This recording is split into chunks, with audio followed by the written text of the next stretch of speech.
Jerusalem itself bears witness to the greatest story ever told, the life, death, and resurrection of Jesus Christ. 2,000-year-old olive trees still thrive in the Garden of Gethsemane, where Jesus agonized before his death. An ancient Roman road leads from the Kidron Valley up to the house of Caiaphas, the Jewish high priest. Stones from the fortress of Pontius Pilate bear the marks of a Roman soldier's game called King for a Day. The impact of the last days of Jesus Christ and his disciples changed the world when, according to the Bible, Jesus became the Passover lamb to atone for the sins of the world. While some try to undermine the story, many biblical scholars say the life and death of Jesus is a matter of historical record. Darrell Bach, professor of New Testament studies at Dallas Theological Seminary, points to the Jewish historian Josephus. Josephus, in the book called Antiquities, this is book 18, sections 61 to 64, describes briefly the life of Jesus. Now, some of what he says is disputed as to whether it goes back to him, but the part that isn't disputed is that Jesus was crucified by Pontius Pilate, and then it was the Jewish leadership that was responsible for bringing him to crucifixion. And those are the base facts that correlate very nicely with the biblical story. The biblical story runs through this road called the Via Dolorosa, or as it's known in English, the Way of the Cross.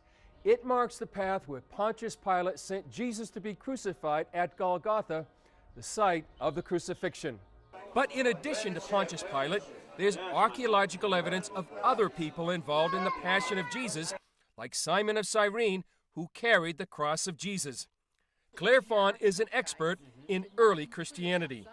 Both Simon of Cyrene, the father of Rufus and Alexander according to the Gospel of Mark, and Caiaphas, who was high priest at the time of Jesus and who oversaw his Jewish trial, are both independently attested by the discovery of each of their bone boxes or ossuaries. Now, it's very interesting to think that when you're looking at this event that happened on one weekend in Jerusalem nearly 2,000 years ago, that three of the people who played significant roles in that and who are recorded in the documentary evidence are also attested to archaeologically.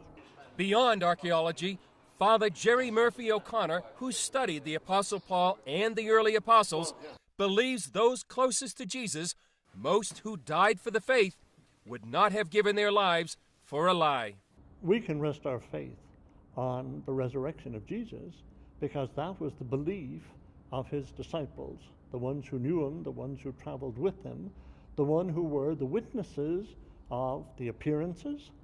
That meant he was alive. They were the witnesses of the empty tomb, and that meant there was no body. That's why they had to say, he is risen from the dead.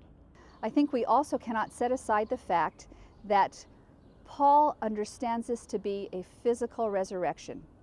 He says, if Jesus has not been raised from the dead, then our faith is pointless, it's in vain, and everything that we're doing is futile. I don't think that Paul is talking about some type of visionary spiritual manifestation as the resurrection. He's talking about a literal physical resurrection. While some might say that our belief in the resurrection relies on faith alone, some scholars believe we have evidence that demands a verdict.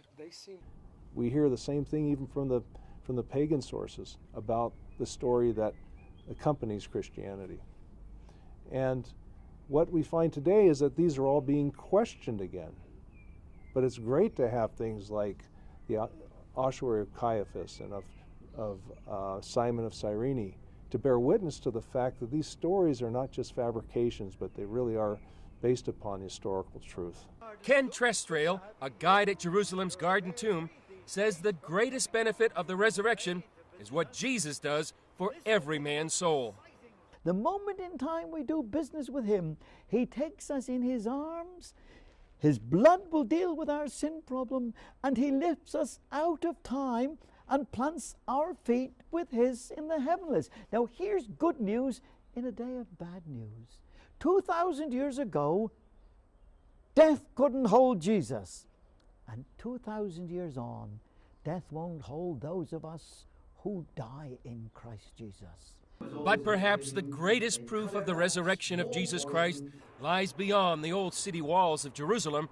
It's the testimony of more than 1 billion Christians from every tongue and tribe who testify their lives have been forever changed by the resurrected Jesus. Chris Mitchell, CBN News, Jerusalem.